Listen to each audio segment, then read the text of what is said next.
On this high-impact episode of MythBusters, Adam and Jamie go where no boffin has ever been. I love this myth. As they test whether a bullet fired and a bullet dropped simultaneously hit the ground at the same time. That is science. Meanwhile, Carrie, Tori, and Grant I can't wait.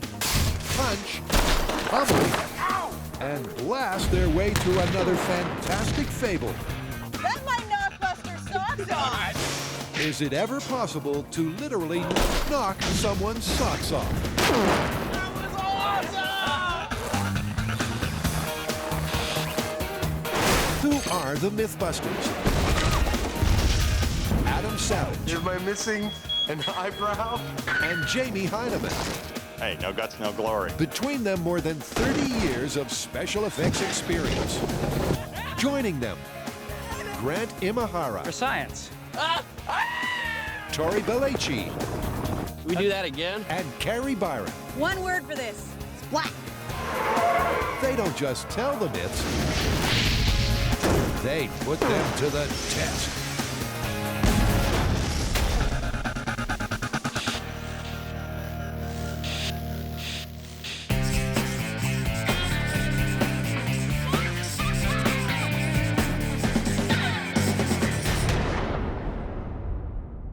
What you got there? This is a good one. Picture two bullets, each exactly the same distance from the ground, each released at the exact same second, except one bullet is dropped to the ground, the other is fired from a gun. The classic physics thought experiment states that both bullets will hit the ground at the same time. Based on what theory? Based on the theory that the bullet that's fired from the gun has no wings on it, no lift. Thus, gravity has the same effect on it as it does on the drop bullet, and thus, they hit the ground simultaneously. It's an age-old physics fable that says a bullet dropped and a bullet fired simultaneously from the same height will hit the ground at the same time. But it's so darn difficult to test that no one's tried until now. So what's the plan? Well, I've been thinking about this one for so long. While I have seen this experiment elucidated in textbooks the world over, I don't think that anyone, anywhere, has ever tried it full size, full scale, with real bullets coming out of real guns. That's what we should do. It sounds like it could be kind of tricky, actually. I think we should do some shop experiments before we start using any live rounds. Fair enough, let's start. So before going ballistic with the ballistics, Adam comes up with a more simple way to put that textbook theory to the test. Well, this test is going to be comprised of two separate parts, and I am using a bullet of sorts. You may recognize the steel ball bearing as some of our ammunition from Steam Machine Gun. Part the first. I'll be dropping this ball bearing from exactly table height, handily marked by this green line right here. I'll be filming its drop on a high-speed camera and counting how long it takes to get to the ground. Part the second. I'll be shooting this ball bearing from my little pinball shooter here, which I've marked out to be really accurate every time I shoot it, and I'm gonna fire it across the same grid and measure how long it takes to reach the floor on the same high-speed camera. If this myth is true, those two times should be identical. Okay, here we go. This is the drop from table height. In 3, 2, 1. Pretty simple. Couldn't be simpler, but there's a lot more to this test than meets the eye. Counting the frames of the high-speed shot, the marble took exactly 201 frames to get from my hand to the ground. And because we were filming at 500 frames per second, each frame is 2 milliseconds, which means that the total travel was 402 milliseconds. Or for those of you who love fractions, and come on, who doesn't? 4.02 tenths of a second. So 402's the benchmark. Now, how will the fired ball stack up? High speed ready? Time for some pinball wizardry. Here we go. Pinball shooter. In 3, 2, 1. And the results are flipping fabulous. What do you got? It's actually pretty cool. When I drop the ball from table height, it takes 402 milliseconds to reach the ground. When I shoot it from this pinball shooter, 410 milliseconds to reach the ground. It's 0.8% difference. That's pretty much identical. With less than 1% difference, that's a pretty powerful result, and a provisional thumbs up for the myth. But Jamie's not impressed. Okay, but I thought the story was about guns. You really want to get to shooting guns? Well, yeah. Okay.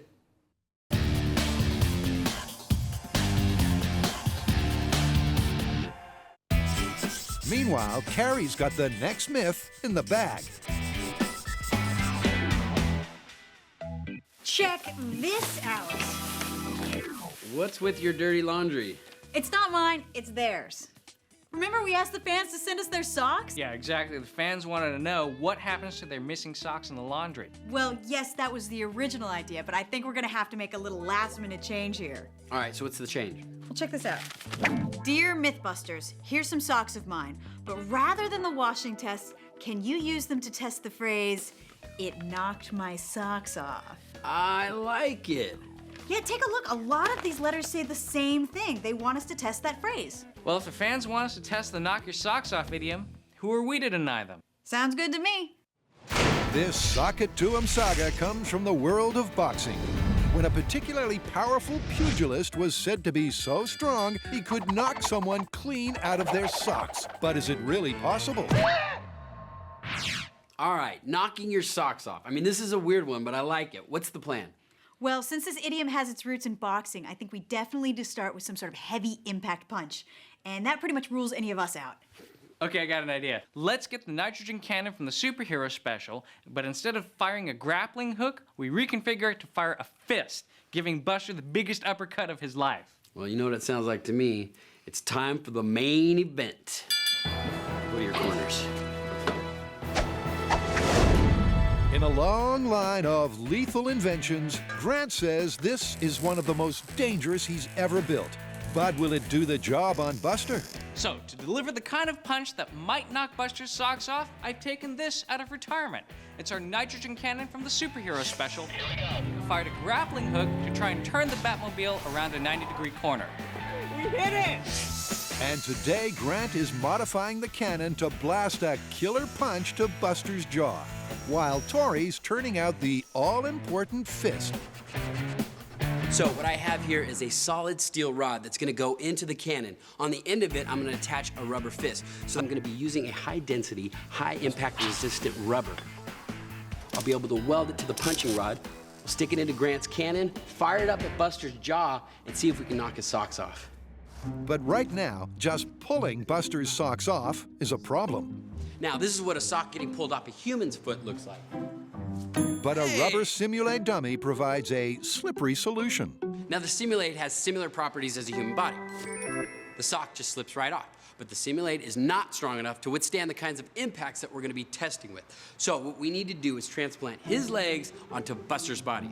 Oh, we also wanna thank Corporal Christopher Edwards for sending in his socks to help us with this demonstration. Wash your socks, Corporal. Leg. So Surgeon Tori goes leg for leg, Leg. Not that leg, the other leg. trading body parts. So, Doctor, do you think it's a success? Yeah. Let's just hope his body doesn't reject the transplant. Nice work. But even before the fists start flying, Carrie's worried about collateral damage. Last time we tested Grant's nitrogen cannon, we shot a hole through our wall and into our neighbor's space. Might have to go have a chat with them. So we thought, hey, maybe this time, a few safety measures. And after a couple of mattresses are roosted in the roof, the scene is set for round one of this myth. All right, pal. This is your big chance. Don't blow it. Previous research says that a heavyweight boxer can pack a punch of 4,000 newtons. Pressurizing. So to match that kind of power, Grant primes up his pride and joy for the Knock Your Socks Off Rumble. Okay. Knock him out of his socks? I think that this is actually just powerful enough to make that old boxing adage true. But Grant ain't convinced. I think that no matter how high we go with this cannon, no matter if we go through his head and punch a hole in the ceiling, none of that is going to be capable of knocking his socks off. I just think that there's too much body. You know, we're talking about a punch to the chin. To get that to translate all the way down to his shoes and kick out and blow his socks off, no way. Let's not pull any more punches and get this show on the road. In the red corner, the hunk made of junk, weighing in at 186 pounds. Don't call him a dummy, Buster! Now, in the blue corner, Nitro Punch! Let's get ready for science! And what could be the all-time haymaker from hell. Here we go. 3, 2, 1.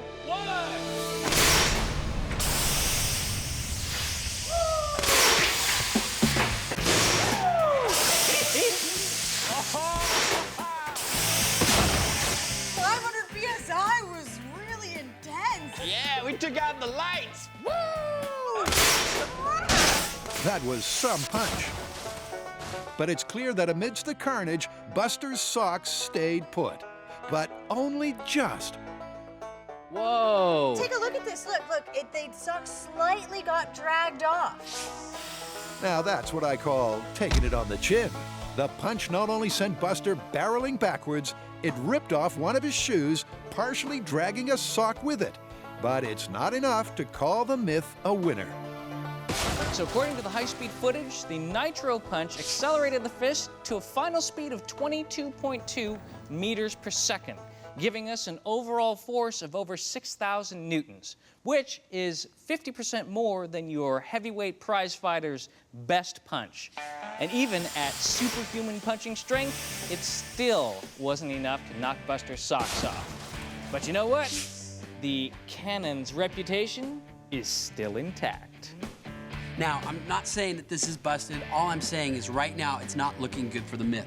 But let's say it wasn't a boxer that knocked the person's socks off. Maybe it was something bigger with more power. Sorry, Buster, we're gonna have to wake you up. We got more experimenting to do. Get up, buddy.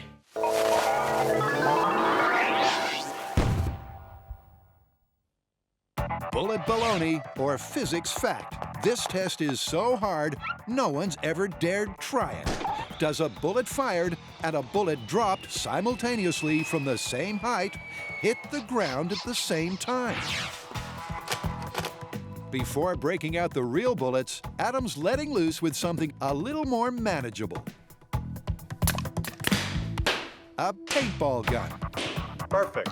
We've mounted this paintball gun so that not only is it perfectly level, but it's tuned back so that the paintballs will actually hit the ground before they hit the end of the shop. This should allow us to do some perfect comparisons between a fired projectile and a dropped projectile. Which brings the MythBusters neatly to their next challenge. If I fire a paintball gun from this gun and catch a shot of it on the high-speed camera at the other end of the shop hitting the ground, how do I know exactly when it left the gun? I'll tell you how. I've got a switch hooked up right here to the trigger of this gun that when I pull it, this battery powers an LED down there hooked up to our high-speed camera. All right, here we go. So without further ado, Adam does the fire test.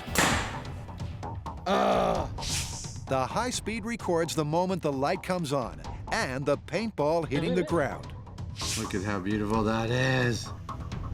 Making it possible to precisely time how long the journey from gun to ground takes, which, for this test, is exactly 555 milliseconds.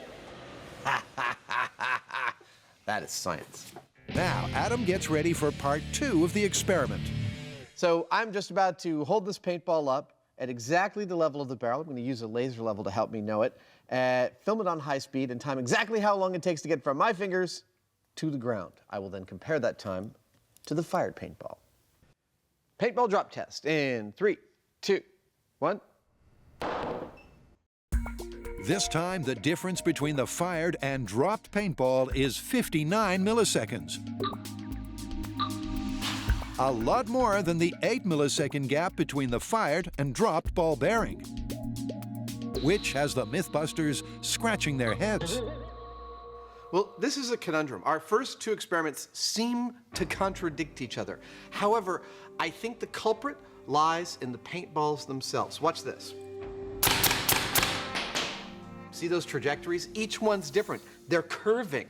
That tells me that the irregular surfaces of the paintballs, manufacturing vagaries, is causing these things to have aerodynamic artifacts that makes them inaccurate, and thus, I think, renders the paintball test invalid. I don't see anywhere to go with this except to start using real bullets, and soon.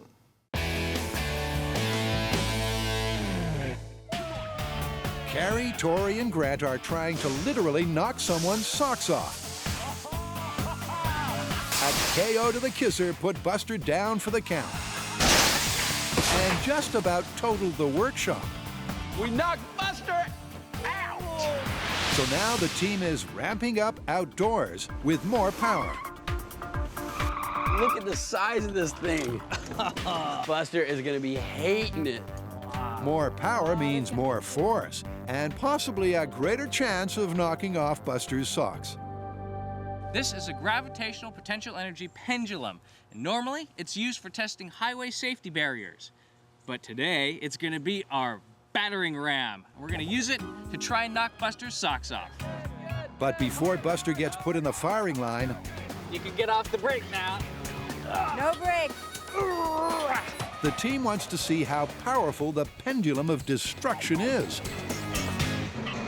Can't wait. All right, here we go. In 3, 2, 1.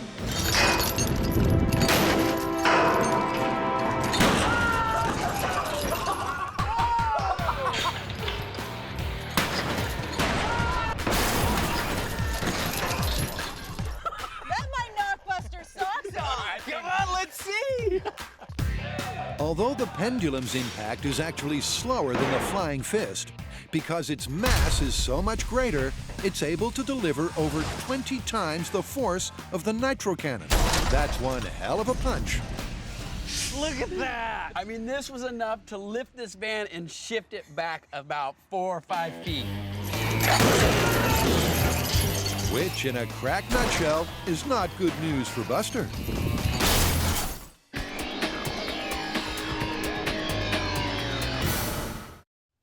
So far, testing whether a slug fired and a slug dropped simultaneously hit the ground at the same time Oh, a little too powerful. has been a mixed bag for Adam and Jamie. Perfect. In 2 small-scale tests, the myth was falling towards confirmed in one, It's pretty much identical. but busted in the other. So, what now? We gotta go full scale with bullets, but dude, how difficult is that gonna be? I mean, for starters, I don't know how far a bullet fired level from a gun even goes. Well, why don't we try a 45 caliber pistol? I mean, that has a large, slow-moving round. And head out to the range and see where it hits the ground. Exactly. Perfect, let's do it. And the shooting range is the perfect place to get the lowdown on launching bullets. We're looking for a couple of different things here. The first is that we need to have all the bullets coming out of the gun consistently, so we know we're collecting accurate data. That's perfect. The second one is we're wanting to find out how they're dropping, how far away from the gun they travel before they hit the ground. And before the boys blaze away, they're rigging the gun rigid and level, exactly 36 inches off the ground. Nice, I think we're ready. The reason we've gone level is that I'm only interested in gravity's effect on the bullet once it leaves the gun. If I aim the gun higher, that bullet will go farther, but it's going farther because of its trajectory. If I shoot it level, then it starts dropping. Gravity starts having an effect the moment it leaves the barrel, and that's what I'm interested in. How fast does it drop, and how far does it go? Gun aside. Right now, the guys have no idea where the bullet will land. So Adam and Jamie test to see how far the bullet falls over 100, 200, and 300 feet. That one was half an inch above the other one. Let's go take a look. Okay. What we've got so far in terms of data is actually pretty freaking cool. This orange line represents the bullet at 100 feet. The laser sight was aimed just about an inch higher than that, which is just what we'd expect to see, a very little amount of drop-off. 200 feet, a little more drop-off. 300 feet, that blue line, a lot more drop-off. Armed with that info, Adam and Jamie can now zero in on the drop zone, which they've calculated to be between 350 and 370 feet away. Well, this right here is a runway. It's a runway for our little bullets to land on. I expect their landing to be rocky. I expect them to bounce. But most of all, I expect to be able to see where they land by the marks they make on this white paper. And hopefully, where they land is a reasonably discreet space. Firing in 3, 2, 1. Oh, that looks like we might have hit it. And after letting loose one more time, Adam and Jamie discover the bullets are biting the dust roughly 360 feet from the gun. I think we got what we came for. We've been able to predict fairly consistently where the bullets are hitting the ground. But the problem is we're outside, we could get a breeze that might kind of skew the results. And also, and this is the most important thing, the ground here is really uneven. So to go forward from here, we need a perfectly flat surface to work off of. Well, all we need now is 400 feet of flat floor. I think I might be able to handle that.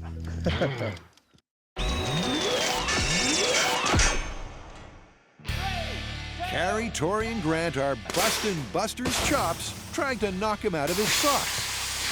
Yeah, we took out the lights. Woo! Now they're winding the carnage up a notch at a car clobbering crash test station. And these guys know how to wreck stuff. They smashed our moose, they smashed our trailer, and they smashed our fruit stand. Now they're gonna smash Buster. So while the team dresses Buster in a pair of everyday shoes and socks, And by the way, thanks to Andrew Paris of Houston, Texas, for letting us use his socks. and knocked out of Andrew's socks or not, it's clear that Buster's in for a torrid time. This is Knock Your Socks Off experiment. Buster in Shoes and Socks versus Battering Ram. In 3, 2, 1.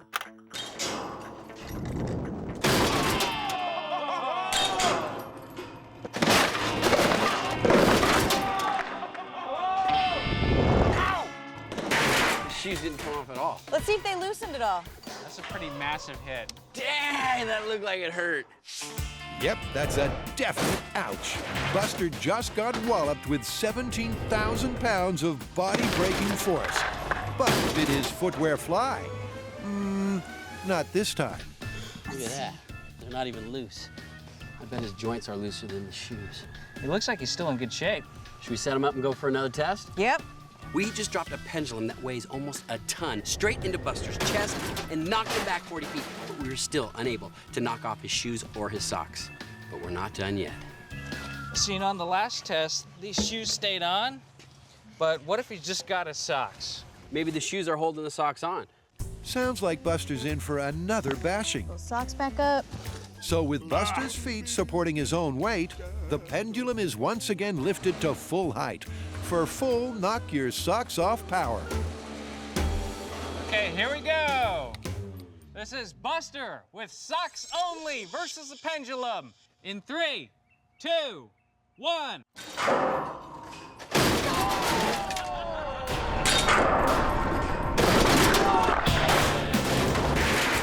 Yeah!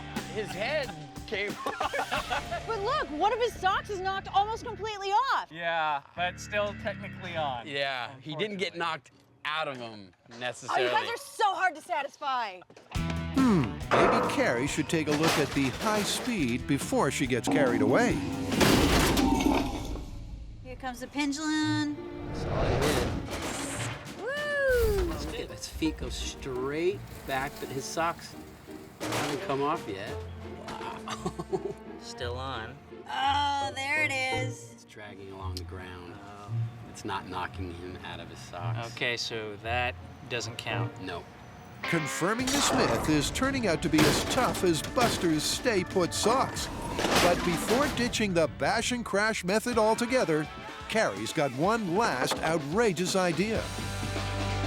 Now This suggestion came from a fan. Apparently he lives in a really hot climate and the asphalt gets really sticky. So best case scenario, Buster's shoes get stuck to the asphalt, it's really hot outside, and then he gets knocked out of his socks.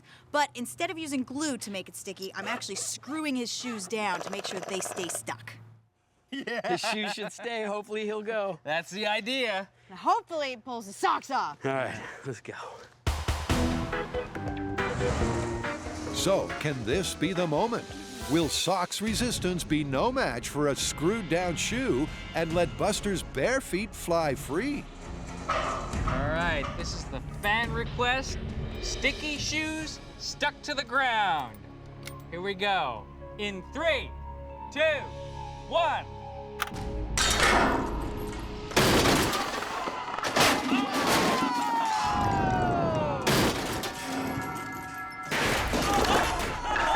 I can't tell if his socks are on or not. This time, Buster's head sure took a beating. But his socks clung on for the ride. Wow. Look, he left his hand over here. His shoes are still there. Yeah, but let's see about the socks. Ah, the socks are still on. We were unable to knock his socks off. So even under massive impact and with screwed down shoes, the socks stayed put. Yeah, but we can't bust this now. I mean, I don't think we've tried hard enough to knock him out of his socks. No, I think we need a new technique, something a little bit more. Or in other words, this ain't over till it's over. Good work, buddy. And the MythBusters are going in search of more power.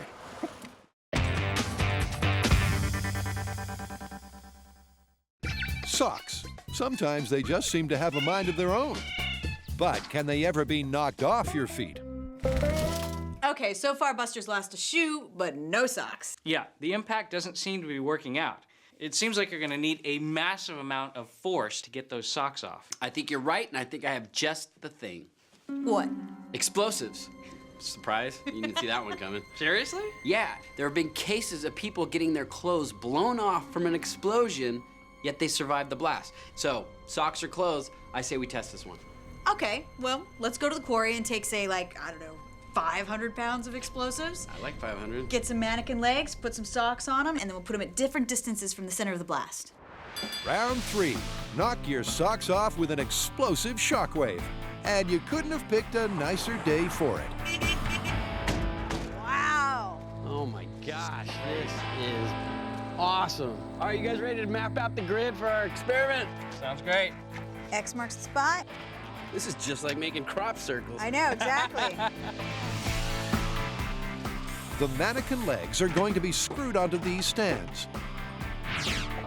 Then positioned on a circular grid at various distances from the explosion. This is the blast center. This is where we're gonna be setting off a 500-pound explosion. Hopefully that blast will give us enough power to knock off the socks. Now, we're gonna put our first set of legs 15 feet away from the blast, then 25 feet, 35 feet, 45 feet, and finally 55 feet away. This way we have a variety of distances from the blast, because the closer you are to the blast, probably the more likely that your socks are gonna get knocked off. But let's face it, if you're standing too close to the blast, I'm sure you're gonna lose more than just your socks. Which is why the team are now adding "and living to tell the tale" to the knock your socks off myth. So in addition to knocking your socks off, a big part of this myth is survivability. And we measure the force of an explosion in pounds per square inch, or PSI. Just to give you an idea of what we're talking about, at 2.5 PSI, you're likely to rupture your eardrums. And we've calculated with 500 pounds of explosives at a range of 20 feet, you're gonna experience over 100 PSI, which means a very high likelihood of death. To measure exactly where that lethal pressure kicks in, Grant is assembling some super sensitive equipment. This is a burst disc made by our friends at Osico. It's a very thin metal membrane that's calibrated to rupture at 100 PSI. It's very simple. The pressure wave comes in here. If it's less than 100 PSI, the disc remains intact.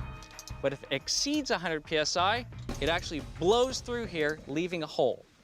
Now, if this is still intact at the end of the experiment, and we've blown the socks off, then there's a real chance of confirming this myth.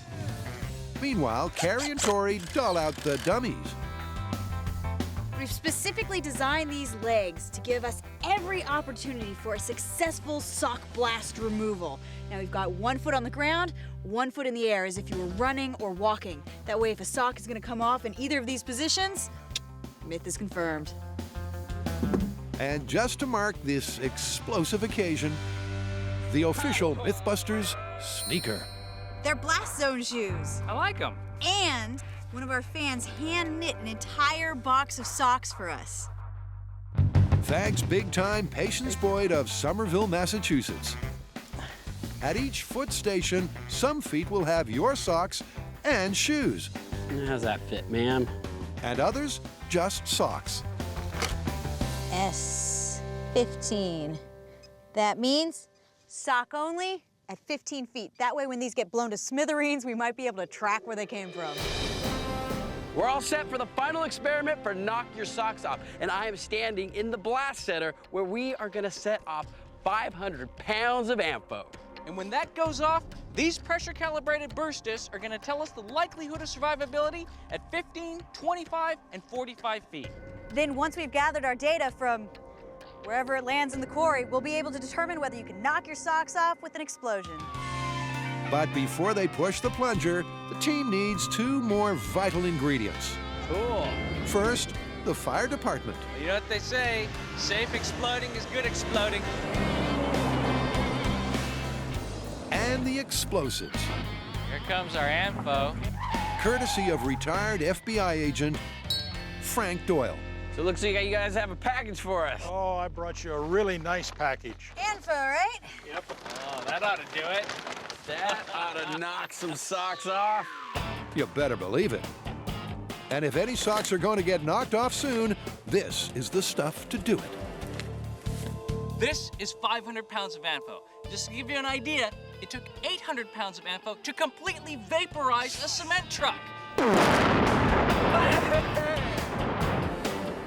The explosives are in place, the legs are in place, the burst discs are connected. It's time for us to run away and let Frank and the bomb squad do their final preparations. And then it's boom time.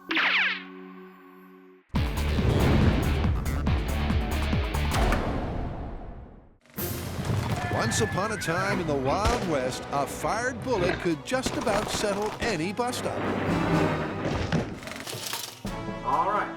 But is it true that a bullet dropped and a bullet fired simultaneously will hit the ground at the same time? That is science. Out at the range, All right. Good to go. Adam and Jamie found that a bullet from their .45 automatic flew 360 feet before it bit the dust. I love this myth. Now, all they need is a location to suit one of the most sophisticated experiments the MythBusters have ever attempted. And down by the shores of old San Francisco Bay, they've got one. Ah, look at that. It's magnificent. I love these old military buildings. The historic 480-foot-long big event behemoth, Fort Mason Center. Fort Mason Center is perfect for us for several reasons. At over 480 feet long, there's plenty of room for a fired bullet to come to rest. And because it's enclosed, there's no wind to worry about affecting our bullet. And then lastly, it's perfectly level.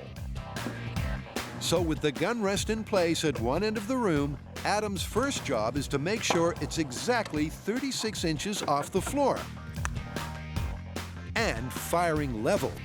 I'm going to fire a bullet to that target 20 feet away. Now, within that 20 feet, the bullet's not going to drop at all. So as long as the bullet hole in that target is the exact same height off the ground as the barrel, I know I've got a perfectly level bullet. Seating the gun rest. Firing in 3, 2, 1.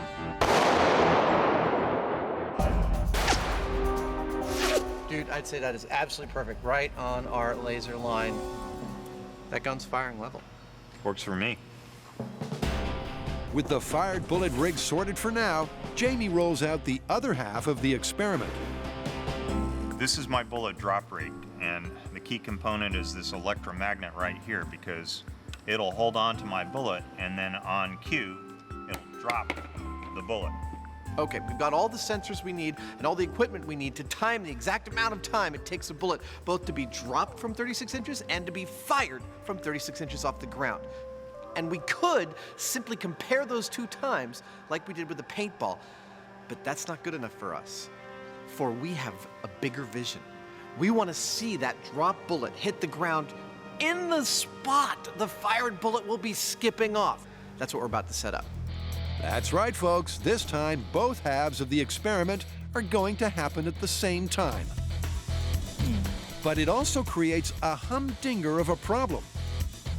How are our son-of-a-gun scientists going to release a fired bullet and a drop bullet at precisely the same moment?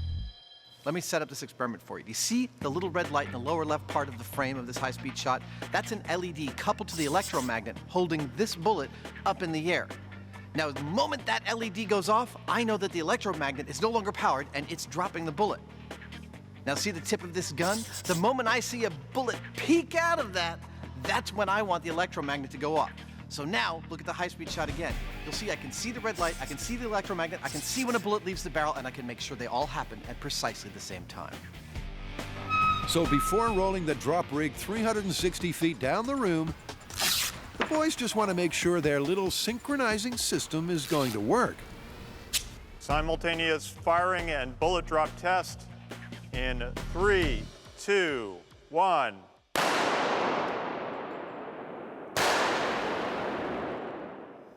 Let's see how it looked on high speed. Where the MythBusters quickly discover they have a problem. Let's look back at the timing about when the light goes up. While the gun and the timing LED go off together, the dropped bullet decides to delay its journey south. It sits on that electromagnet for a while. Yeah. Do you think there's any residual magnetism or something like that? If you look at this high-speed shot of the bullet on the electromagnet, you'll notice it hangs out for 65 milliseconds. That tells me there's a lot of residual magnetism in the electromagnet itself, even though it's turned off, and it's no good as a mechanism for our drop. We've got to rebuild a mechanism, and we've got to rebuild it fast. Out at the quarry, the Knock Your Socks Off squad have wisely taken themselves to higher ground and way out of the blast zone. Our blast zone is set up way, way, way over there, but we've decided to come really, really far back to make sure all MythBusters, big and tiny, are perfectly safe. So in order to confirm this myth, we obviously need to have a foot with no sock on it, but it also has to be in the radius of survivability. Now what I think is anything that's within 50 feet of this blast, bear in mind this is 500 pounds of ammo, is just gonna be completely obliterated. Okay, you guys, the explosives are ready, the legs are in place, the bursters are set to go. Are you ready? Oh, I'm ready. You ready? Absolutely. All right, this is Knock Your Socks Off using a 500-pound explosion. Everybody look alive. Here we go in 3, 2, 1.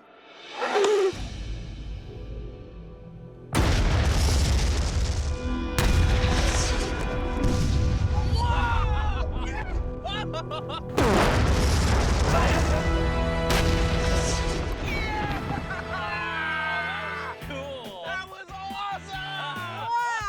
God, the delay on the boom hitting you in the chest is incredible.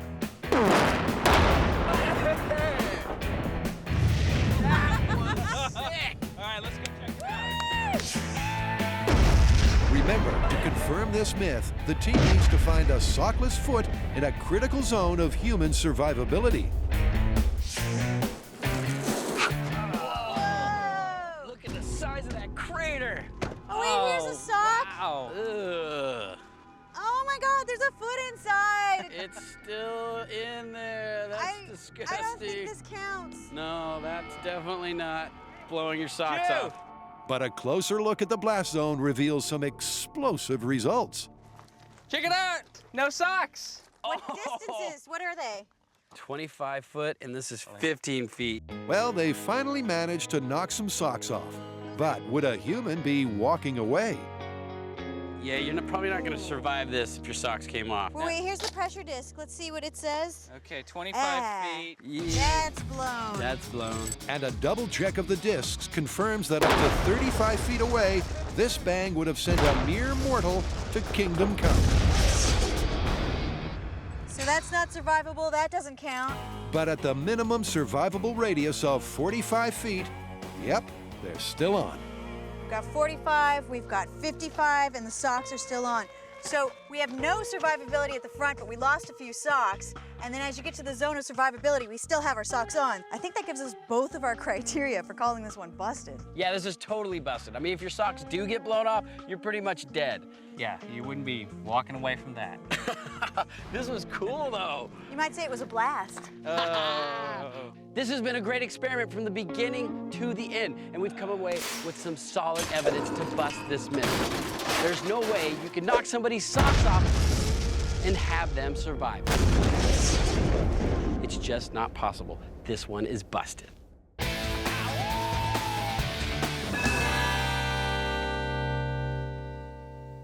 Here we go. MythBusters and world firsts go together like ham and eggs. Wow! There's the Pykrete boat, I'm king of the world! breaking glass, and the lead balloon. You know, if someone says it's impossible, we just take it as a challenge. Now, the MythBusters are testing a real doozy. Everything's hot, ready to go. Bullet shot versus bullet dropped. But a malingering magnet is holding up the show. As soon as it's released, it's just staying there. But do you think Adam's going to let something like that stand in his way? Awesome. That works. Oh no. So the electromagnetic is gone. It's on the scrap heap. We've got a new little solenoid in there which will whoop, get out of the way and let the bullet drop. All we got to do is try it once, get our timings right, confirm them, and we should be ready to do this test. So the new simultaneous release system is ready for a test fire. All right, simultaneous release in 3, 2, 1.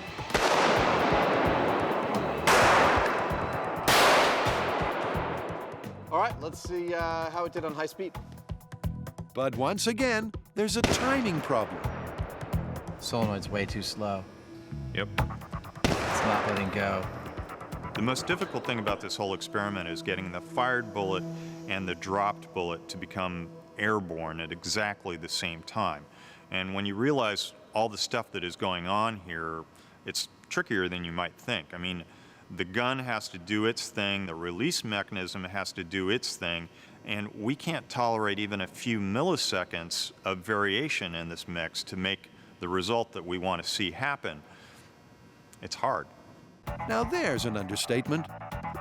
So cue the brainstorm. We're not even seeing the pin start to move. It gave us the problem that we currently have, which is that it's late. Make it hot again. Having spent the past 4 hours trying to sort out the solenoid, Look, let's do this twice. the boys are now staring failure square in the face. And all it is about figuring out some way to mechanically push between these two. Until Jamie snatches victory from the jaws of defeat. If you have a hinge that you pull in the middle, Yeah, that's what I it mean. needs to be some sort of a little bitty catch that is on its edge. Hey. I could make a clip like that. He adds a small metal clip to the trigger to delay the gun the minuscule milliseconds needed to match the solenoid. Everything's hot, let's do it.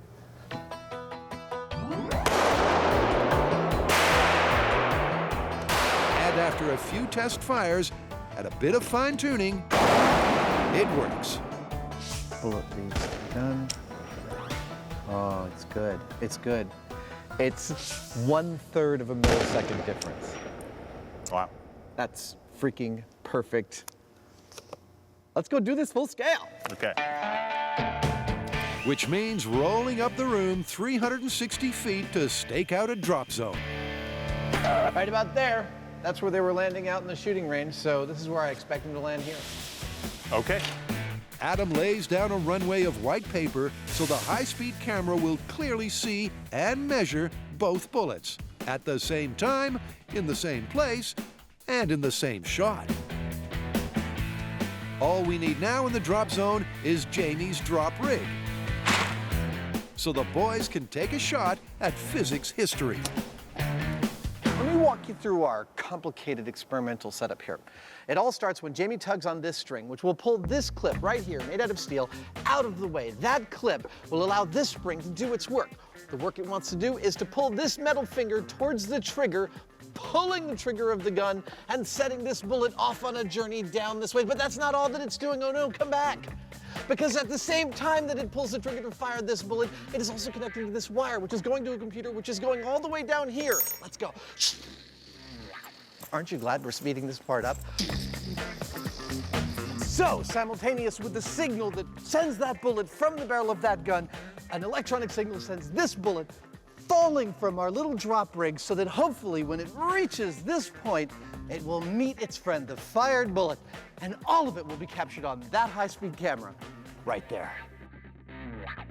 All right, dude, you ready to do this for real? I think we'll hit it on the first shot. Really? Oh, yeah.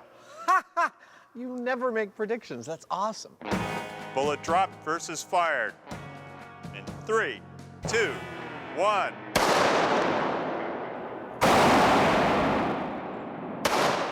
Adam's hoping this time that the bullet is as well placed as Jamie's optimism.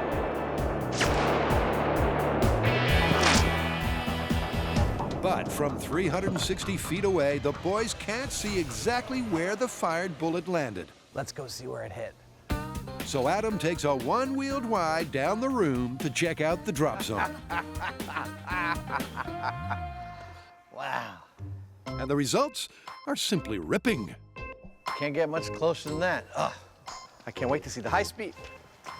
So, dude, this bullet carved a streak right under the drop zone. I think this might be the shot we've been looking for. In real time, it's impossible to tell what happened.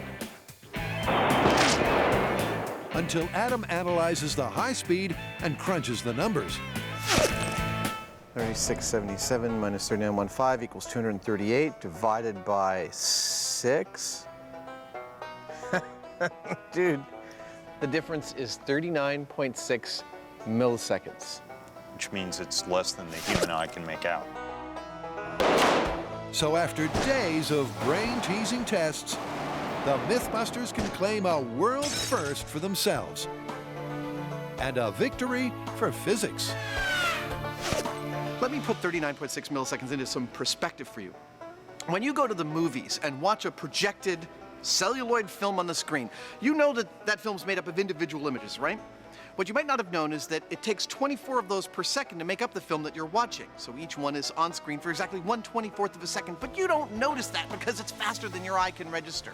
Well, that 1/24 of a second is actually longer than 39.6 milliseconds. That's how close those two bullets were. 2 bullets, 1 dropped, 1 fired. Amazingly, they ended up in the same place at the same time. Dude, this myth was every bit as much fun to test as I was hoping it would be. And I gotta say, even though the physics textbooks had it right, I love the fact that we did it full size with real unmodified bullets. I bet no one has ever tried that before. I think you're right. And whether it was ball bearings or bullets dropped or fired, they all hit the ground at the same time. Yep. Gravity, man. It's not just a good idea, it's the law. Confirmed. Confirmed.